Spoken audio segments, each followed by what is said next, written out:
pourrait bien laisser filer le Ballon d'Or 2023 à Lionel Messi. Samedi soir se tenait le rendez-vous que tous les fans de foot attendent avec impatience.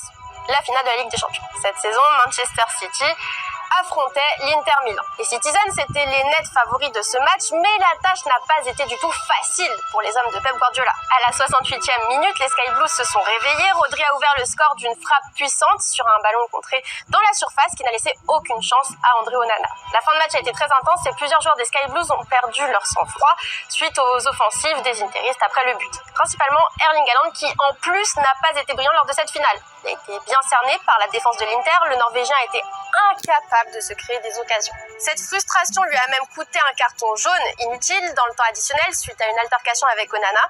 Alors que le match devenait fou, l'attaquant de 22 ans a commis une faute dans une zone intéressante pour l'Inter qui aurait pu se transformer en un superbe but si Nicolo Barella avait cadré sa frappe, ce qui n'est pas le cas. Juste avant le coup de sifflet final, Ederson a encore sauvé les siens sur la toute dernière action du match avec une tête de Gosens dégagée donc par le gardien brésilien. Le match s'est finalement soldé par une victoire 1-0 de Manchester City qui a enfin gagné sa première Ligue des Champions. Interviewé par CBS Sports après la rencontre, Haaland a lui-même avoué sa faute lorsqu'on lui a demandé quelle a été sa première pensée au moment du coup de sifflet final. Tout d'abord, je leur ai donné un stupide coup franc, je n'ai jamais eu autant la boule au ventre de ma vie. Quand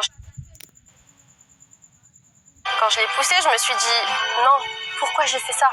Je leur ai donné une chance. Le Norvégien s'est ensuite réjoui de sa victoire en Ligue des Champions dès sa première saison avec Manchester City. Dans mes rêves les plus fous, je n'aurais jamais pensé à cela. Ça montre que c'est possible pour un gars qui vient d'une petite ville de Norvège.